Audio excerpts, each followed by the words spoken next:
মনে হয় আর নাই। আল্লাহ গো, আমি এত গুনাহ করেছি, আমার হাজারো গুনার ভিতরে একটা ভালো কাজের কথা আমার মনে আছে। ভালো কাজটা কি? হাদিসের মধ্যে পাওয়া যায়, ওই যুবক আল্লাহ পাক রব্বুল আলামিনকে ডাক দিয়ে বলে, আল্লাহ, আমার ঘরের মধ্যে আমার বৃদ্ধ আব্বা আছে, আম্মা আছে, তারা চলাফেরা করতে পারে না, বিছানার মধ্যে পড়ে থাকে। আমার ঘরের মধ্যে আমার ওয়াইফ আছে, আমার ছোট ছোট দুইটা বাচ্চা আছে। আমার ঘরের মধ্যে আল্লাহ গো, আমি যখন প্রত্যেক দিন মাঠ থেকে বকরিগুলা নিয়ে যায়, বাড়ির মধ্যে নিয়ে যাওয়ার পরে প্রত্যেকটা বকরি থেকে দুধ দহন করে আগে আমার আব্বা আম্মারে দুইজনরে 2 গ্লাস 2 পেয়ালা দুধ পান করাইয়া তারপরে আমার বাচ্চাদেরকে দেই, তারপরে আমার ওয়াইফ খায়, তারপরে আমি পান করি। আমার আব্বা আম্মারে দেওয়ার আগে আমি কাউরে দুধগুলা পান করাই না। জোরে কোন সুবহানাল্লাহ। ওই যুবক ডাক দিয়া কয়, আল্লাহ, একদিন হঠাৎ করে আমার বকরিগুলা নিয়া আমি বাড়ির মধ্যে যাইতে অনেক দেরি হয়ে গেছে। আল্লাহ গো, যাইতে যাইতে রাত্রবেলা হয়ে গেছে। যখন রাত্রবেলা হয়ে গেছে, আমার ঘরের মধ্যে যাইয়া দেখি আমার আব্বা আমার আম্মা বিছানার মধ্যে ঘুমায়া গেছে। ঘুমন্ত অবস্থায় আমার আব্বা আম্মার আমি ডাক দিতে সাহস করতে পারলাম না। তারা যদি ঘুম ভাঙ্গা কষ্ট পায় তাহলে আমার জীবন তো বরবাদ হয়ে যাবে। আব্বা আম্মার মনে কষ্ট দিতে পারবো না বিদায় আমি আমার আব্বা আম্মারে ডাক দেই নাই। আব্বা আম্মারে ডাক না দিয়া আমি ওই জায়গার মধ্যে দুধ হাতের মধ্যে নিয়ে পেয়ালার মধ্যে নিয়ে দাঁড়ায় রয়েছে। আমার ছোট্ট ছোট্ট সন্তান গুলারে মাওলা আমার পায়ের মধ্যে পড়ে ক্ষুধার যন্ত্রণায় চিল্লা পাল্লা শুরু করে দিয়েছে, চিৎকার শুরু করে দিয়েছে। আমি চিৎকার গুলা কানে তুলি নাই। আমি নিয়ত করছি আমার আব্বা আম্মারে না খাওয়াইয়া আমার সন্তানরা আমি খাওয়াইব না, আমার ওয়াইফরে আমি খাওয়াইব না, আমি নিজে পান করব না। আমি ওই জায়গার মধ্যে পেয়ালা হাতের মধ্যে নিয়ে দাঁড়ায় রইছি। দুইটা হাতের মধ্যে 2 পেয়ালা দুধ নিয়া আমি যখন দাঁড়ায় রইছি, আমার আব্বার ঘুম তো ভাঙ্গে নাই। আস্তে আস্তে করে রাত পার হয়ে গেছে। আমার সন্তানগুলা চিৎকার করতে করতে বিছানার মধ্যে ঘুমায়া পড়ছে। আমার সন্তানগুলা অনাহারে বিছানার মধ্যে ঘুমায়া পড়ছে। আমার আব্বা না খাইয়া বিছানার মধ্যে ঘুমায়া পড়ছে। আমি 1 মিনিট 2 মিনিট না রে মাওলা, আমি ওই জায়গার মধ্যে সারা রাত্র পর্যন্ত আমার আব্বা আম্মার জন্য দুধের পেয়ালা হাতের মধ্যে নিয়ে দাঁড়াইয়া ছিলাম। জোরে কোন সুবহানাল্লাহ। সকাল বেলা যখন আমার আব্বা আম্মা ঘুম থেকে উঠছে, ঘুম থেকে উঠে দেখে আমি পেয়ালা হাতের মধ্যে নিয়ে দাঁড়ায় আছি। আমার আব্বা ডাক দিয়া কয়, রে বেটা তুমি কেন দাঁড়ায় আছো? এমন সময় আমি বললাম, আল্লাহ আব্বা, আমি রাত্রবেলা থেকে এইখানের মধ্যে দাঁড়ায় আছি। আমার আব্বা, আমি নিয়ত করছি যতদিন পর্যন্ত তোমরা দুনিয়ার জমিনের মধ্যে বেঁচে থাকবা, যতদিন পর্যন্ত দুনিয়ার জমিনের মধ্যে থাকবা, ততদিন পর্যন্ত তোমাদেরকে না খাওয়াইয়া আমি নিজে পান করব না, আমার সন্তানগুলাকেও পান করাবো না। এই কারণে সারা রাত্রভর তোমাদের সামনে দাঁড়ায় আলাইলাম দুধের পেয়ালা নিয়া তোমাদেরকে খাওয়ানোর জন্যে। বাবার মুখের মধ্যে দুধের পেয়ালা দিয়া, মার মুখের মধ্যে দুধের পেয়ালা দিয়া দুধ পান করাইয়া, সন্তানদেরকে ঘুম থেকে উঠাইয়া তাদেরকে দুধ পান করাইয়া, আবার বিবিকে দুধ পান করাইয়া নিজে দুধ পান করে আবার সকালবেলা বকরি নিয়ে মাঠের মধ্যে চলে গেছে। জোরে জোরে কন্যা সুবহানাল্লাহ। আল্লাহকে ডাক দিয়ে বলে, আল্লাহ, আমার এই কাজটা যদি তোমার কাছে ভালো মনে হয়, যদি তোমার কাছে ভালো লাগে, তোমার কাছে পছন্দ হয়, তাহলে আল্লাহ গো, যেই বিপদের মধ্যে আমরা পড়ছি, এই বিপদ থেকে তুমি ছাড়া কেউ নাই বাঁচাইবার। আল্লাহ, আমাদের এই কাজগুলো যদি তোমার কাছে ভালো মনে হয়, পছন্দ মনে হয়, তাহলে আমাদেরকে এই গুহা থেকে উদ্ধার করে দাও। জোরে কোন সুবহানাল্লাহ। ওই বান্দা আল্লাহ পাক রব্বুল আলামিনের কাছে, আল্লাহ পাক রব্বুল আলামিনের কাছে এই দোয়া করতে করতে করতে করতে আল্লাহ পাক রব্বুল আলামিন ওই বান্দাদেরকে গুহার মুখ থেকে পাথরটা সরাইয়া আল্লাহ তাদেরকে উদ্ধার করে দিলেন। জোরে কোন সুবহানাল্লাহ। তাইলে আল্লাহর কাছে চাইলে আল্লাহ দেয়নি? কথা কোনা দেয়নি? মনে করেন বনি ইসরাইলের সময়ে যেই আল্লাহ তাদেরকে উদ্ধার করছে, নবীর আমলে যেই আল্লাহ নবীর কথা শুনছে, সাহাবায়ে কেরামের আমলে যেই সাহাবায়ে কেরামের কথা আল্লাহ শুনছে, ওই আল্লাহ ওখানে আছে না নাই? কথা কোনা আছে না নাই? ওই আল্লাহ পাক রব্বুল আলামিনের কাছে আমরা চাইতে পারি না, আমরা বলতে পারি না, আমরা তো মাফ চাইতে শরম পাই। মাফ চাইতে গেলে শরম লাগে। আমরা কেমনে আল্লাহর দ্বারে কমু, শরম লাগে। দুনিয়ার খারাপ কাজের মধ্যে লিপ্ত হই, সুদ খাইতেছি, ঘুষ খাইতেছি, লুকাইয়া সাফাইয়া সুদে ঘুষের মধ্যে লিপ্ত হইতেছি, বিভিন্ন খারাপ কাজে, বিভিন্ন খেলাধুলায়, বিভিন্ন জুয়ায়, মদ, গাঞ্জায়, বাবা ইয়াবায় হগলটির মধ্যে লিপ্ত হইতেছি। তখন মনে থাকে না আল্লাহর কথা, মাপ চাইতে আইলেই শরম লাগে, ভালো লাগে না, মনে থাকে না আল্লাহর কাছে মাপ চাইতে মনে থাকে না। যেই বান্দার কোনো খারাপ কাজের সময়, সুদ ঘুষ লেনদেনের সময় যেই বান্দার আল্লাহর কথা মনে থাকে না, ওই বান্দা আল্লাহর কাছে আইসা মাপ চাইতেও মনে থাকে না। এই কারণে সময় থাকতে আল্লাহ পাক রব্বুল আলামিনের কাছে মাপ চান। আল্লাহ পাক রব্বুল আলামিন আমাদের প্রত্যেককে যেন এই লাইলাতুল বরাতের উসিলা করে, লাইলাতুল বরাত এমন একটা গুরুত্বপূর্ণ রাত্রিতে আল্লাহ দিয়ে আমাদেরকে কবুল করছেন, এতে আমরা খুশি না বেজার? কথা কেন খুশি না বেজার? সবাই কিন্তু আসতে পারে নাই, সবাই কিন্তু আসতে পারে নাই। আমি লক্ষ্য করে দেখছি অনেকেই জুমার নামাজে আসে, কিন্তু এখন আসে নাই। আসে নাই, কে নাই? নসিবে নাই, কপালে নাই, ভাগ্যে নাই, এই কারণে আসে নাই। সবার নসিবে সবকিছু জুটে না, সবাই সব সময় দানশীল হতে পারে না, সবাই সব সময় হেদায়েত প্রাপ্ত হতে পারে না। হেদায়েত যে কখন কার কপালে আছে কেউ জানে না। এই কারণে গুরুত্বপূর্ণ ভাই আমলের ক্ষেত্রে, মানে খুব খুব একবার সহজ একটা মাসালা, যেই কোনো আমলের ক্ষেত্রে আপনি দলিল খুঁজছেন না। কেউ যদি একটা কিছু বলছে যে এই কাজটা করলে আপনার মনে হয়েছে কাজটা ভালো, এই কাজটা করলে সওয়াব আছে, মনে করেন হঠাৎ করে মসজিদ থেকে বের হয়ে গেছেন, একজনে বলল আরে আজকে রাত্রিতে 100 বার তাসবিহ পড়লে পরে আল্লাহ পাক কেমন বেশি খুশি হইব, এই কথাটার লাগিয়া আপনি কে দলিল খুঁজছেন না, বলে কই পাইছো, কোন জায়গা পাইছো, কোন হাদিসে পাইছো, এটা দরকার নাই। এতে বলছে কাজটা ভালো মনে হয়েছে, তাসবিহ পড়লে পরে সওয়াব আছে, এটা আপনি জানেন কি জানেন না? জানেন না? এই তাসবিহ পড়লে সওয়াব আছে, আমি তাসবিহ পড়লাম, অসুবিধা কই? কেন দলিলের প্রয়োজন? আমাদের সমাজের মধ্যে অনেক যুবকরা নষ্ট হয়ে যাচ্ছে। বর্তমান প্রেক্ষাপটে অনেক আলেম বের হয়েছে যারা আমলকে দূর করে দিয়েছে, আমলকে দূর করতেছে, যুবকদেরকে বের করে দিচ্ছে ইসলাম থেকে, ইসলাম দ্বারা একেবারে প্যাকেট বানিয়ে ফেলছে। আমরা আল্লাহ রাসূল সাল্লাল্লাহু আলাইহি ওয়াসাল্লাম বলেন শেষ যুগের মধ্যে মানুষের ঈমান রাখা এত কঠিন হবে যে জ্বলন্ত একটা কয়লা হাতে তালে রাখলে পরে যেরকম কঠিন, তাদের ঈমান রাখা তার চাইতে বেশি কঠিন হয়ে যাবে।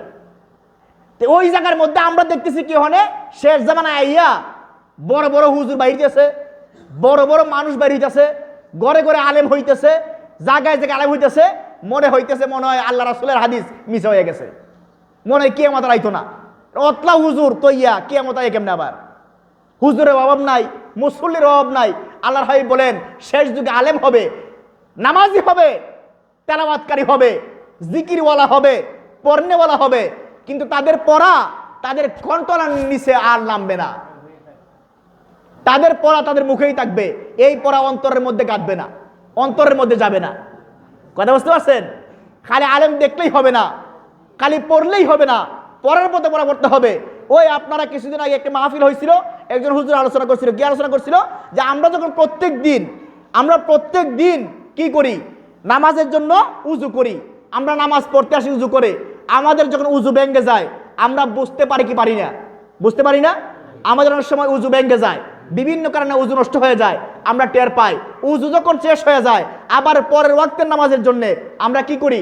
আবার নতুন করে উজু করি। উজু না করলে কি হবে না? নামাজ হবে না, এই কারণে আবার উজু করি। তাহলে টের পাই উজু যায়, কিন্তু ইমান যখন যায় কেউ টের পায়?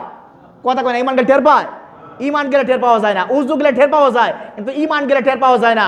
শেষ যুগে আইসা কয়লার সাথে কঠিন, জ্বলন্ত কয়লার সাথে কঠিন হবে ইমান রাখা। ওই জায়গার মধ্যে আমরা সহজেই মনে করতেছি আমরা ইমানদার, আমরা মুসলমান, নামাজ পড়লে পড়লাম, না পড়লে নাই, আয়া রোজা রাখলে না রাখলে নাই, কোরআন তেলাওয়াত করলাম না করলে নাই, হালাল খাইলে খাইলাম না খাইলে নাই, ইমান আমার ঠিক আছে। আপনার ইমান কই আছে আপনি নিজেও জানেন না। দেখবেন যে কোনো জায়গায়, হয়তো বাজারের মধ্যে, চাষটলের মধ্যে, রাস্তার কোনায়, রাস্তার মোড়ে দেখবেন দুইজনের তর্ক লাগছে, কি নিয়া? নবী রাসূল লইয়া।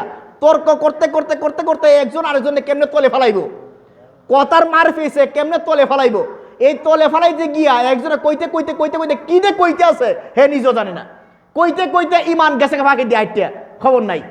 তার ইমান দিয়ে চলে গেছে, তার ফাঁক দিয়ে কোনো খবর নাই। এই যে ইমান চলে গেছে, সে আর নতুন করে ইমান আনে নাই, না আনার কারণে সে বেঈমান রয়ে গেছে, সে নিজেও জানে না, সে মনে করছে সে মুসলমান। এইভাবে প্রত্যেক দিন বিভিন্ন কথার ফাঁক দিয়া, বিভিন্ন কাজের কারণে, বিভিন্ন চলাফেরার কারণে আমাদের ইমান যেই কোনো এক সময় ফাঁক দিয়া বের হয়ে যায়, আমরা জানিও না। এই কারণে আমাদের প্রত্যেক দিন আমরা 5 ওয়াক্ত নামাজের পরে কি করি? লা ইলাহা ইল্লাল্লাহু, কথা কয় না, মুহাম্মাদুর রাসূলুল্লাহ সাল্লাল্লাহু আলাইহি সাল্লাম পড়ি। এইটা পড়লে পরে আবার নতুন করে ঈমান যুক্ত হয়। জোরে কোন সুবহানাল্লাহ। এই কারণে আমরা নামাজের পরে লা ইলাহা ইল্লাল্লাহু মুহাম্মাদুর রাসূলুল্লাহ পড়ি, যাতে আমাদের ঈমানটা আবার কি হয়, চুইটা গেলেও আবার আমাদের ঈমানটা জায়গার মধ্যে চলে আসে। লা ইলাহা ইল্লাল্লাহ, নাই কোন মাবুদ আল্লাহ ছাড়া, মুহাম্মাদুর রাসূলুল্লাহ অর্থাৎ মুহাম্মদ সাল্লাল্লাহু আলাইহি ওয়াসাল্লাম আল্লাহর প্রিয় বান্দা ও রাসূল। এই কথাটা আমরা তো স্বীকার করলাম, আমরা মানলাম। এইটা মানার কারণে, আবার বলার কারণে আমার ঈমান চলে গেলেও আবার ঈমানটা আবার আমার ভিতরে যুক্ত হয়ে গেছে। জোরে কোন সুবহানাল্লাহ। এই কারণে বেশি বেশি করে লা ইলাহা ইল্লাল্লাহ তাসবিহ পড়বেন। আমরা প্রত্যেকদিন ফজরের নামাজের পরে মসজিদের মধ্যে যারা মুসল্লি অনেকেই বসে থাকে, আমরা লা ইলাহা ইল্লাল্লাহ জিকির করি, আল্লাহু আল্লাহ জিকির করি, আল্লাহ আল্লাহ জিকির করি, বিভিন্ন তাসবিহ পড়ি। অনেকেই চলে যায়, যুক্ত হতে চায় না। অনেকেই গিয়ে দেখেন সারাদিনে একবারও লা ইলাহা ইল্লাল্লাহ পড়ে না। ঈমান চলে গেলে লা ইলাহা ইল্লাল্লাহ পড়লে আবার ঈমান যুক্ত হবে। এই কারণে সবচাইতে বেশি জিকির করবেন লা ইলাহা ইল্লাল্লাহু মুহাম্মাদুর রাসূলুল্লাহ। হাদিসের মধ্যে আসছে লা ইলাহা ইল্লাল্লাহর এত গুরুত্ব যে সারা আসমান জমিন, 7 আসমান 7 জমিন পরিমাণ নেক আমল সবগুলা বইরা যদি এক পাল্লায় রাখা হয়, আর লা ইলাহা ইল্লাল্লাহ এই জিকিরটা এক পাল্লায় রাখা হয়, তাহলে সারা আসমান জমিনের 7 আসমান 7 জমিনের নেক আমল চাইতে লা ইলাহা ইল্লাল্লাহর ওজন সবচাইতে বেশি হবে। জোরে কোন সুবহানাল্লাহ। এই কারণে লা ইলাহা ইল্লাল্লাহর জিকির বেশি বেশি করবেন। আল্লাহ পাক রব্বুল আলামিন যেন আমাদের প্রত্যেকের অন্তরের মধ্যে একেবারে জিকিরের সিলমোহর মেরে দেয়, যেন জিকির করতে করতে আমাদের অন্তর আল্লাহওয়ালা অন্তর হয়ে যায়। আল্লাহ পাক রব্বুল আলামিন আমাদের প্রত্যেককে শাবান মাসের বরকত, রজব মাসের বরকত আমাদের প্রত্যেকের নসিব করুক। এই রাত্রের সামান্য কিছু ইবাদত, এই আলোচনাগুলা ভুল বিয়াদি মাফ করে আল্লাহ যেন কবুল করে নেয়। সকলে পড়ুন আল্লাহুম্মা আমিন। জোরে করুন আল্লাহুম্মা আমিন। আল্লাহুম্মা সাল্লি মাওলানা মুহাম্মাদ ওয়া আলা কুরআন খতমের দোয়া করবেন।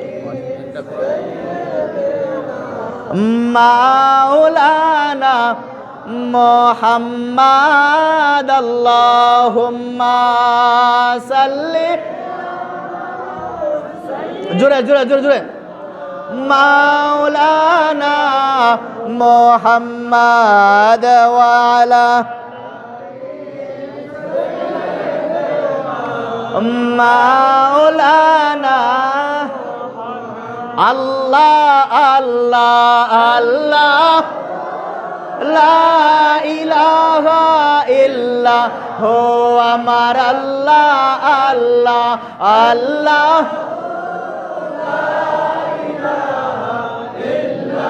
মওতের তুফান আসবে যখন নবী গো আমরার, মওতের তুফান আসবে যখন নবী গো আমরার, দেখা দিয়া বাঁচাইয়া, দেখা দিয়া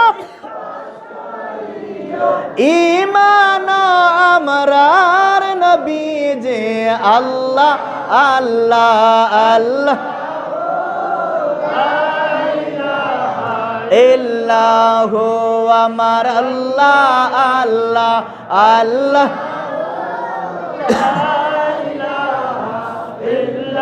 রহমাতাল লিল আলামিন আসলে নেই ধরায়, রহমাতাল লিল আলামিন আসলে,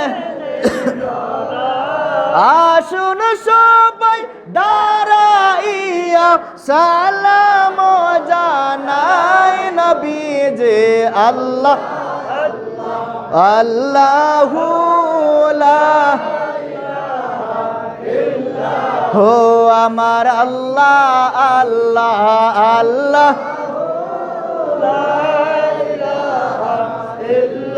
হো সালাম আলাইকা ইয়া রাসূল সালাম আয়া হাবিব সালাম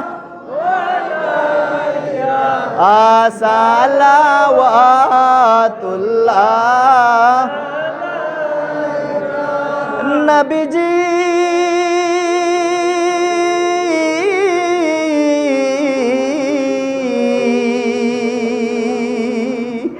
ওগো মায়ার নবীজি আমার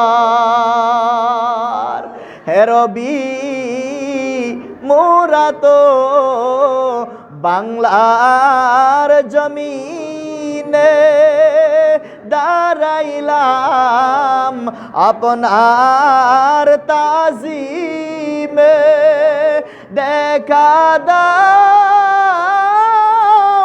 একবার সপনে এই আরজ আপনার চরণে ইয়া নবী সালাম আলাইকা ইয়া রাসূল সালাম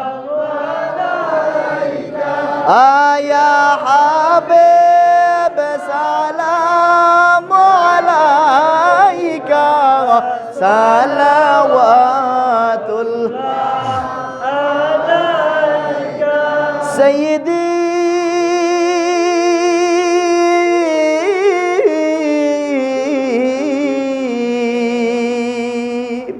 ওগো ইয়া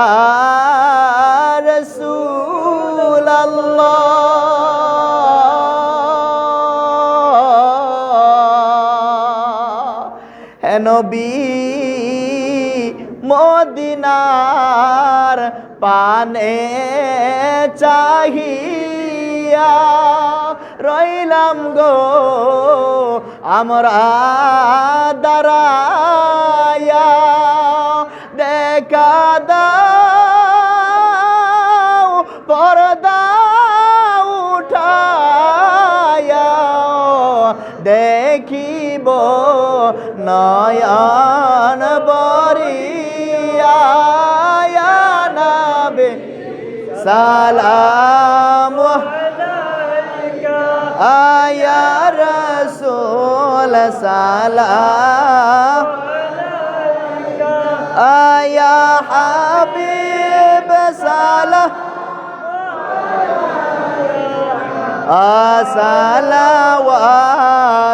সালাওয়াতুল্লাহ ইয়া রাসূলুল্লাহ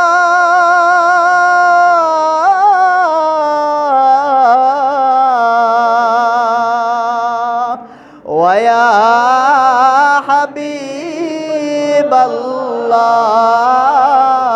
হাবিবাল্লাহ হে নবী আপনি ঘুমান না রাতে দেখা দেন আশেকদের সাথে নিয়ে যান আপনার রওজাতে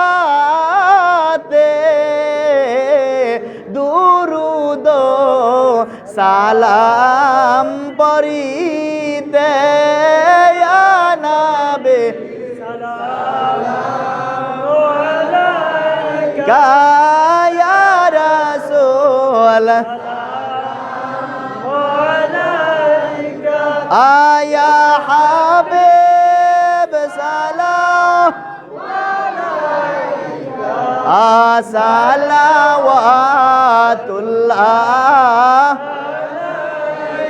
দরদি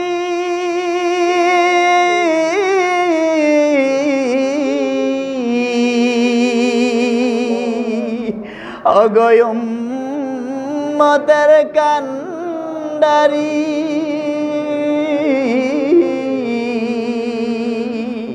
হে নবী আমারও মরণের কালে নবী গো আপনাকে পেলে তাকবে না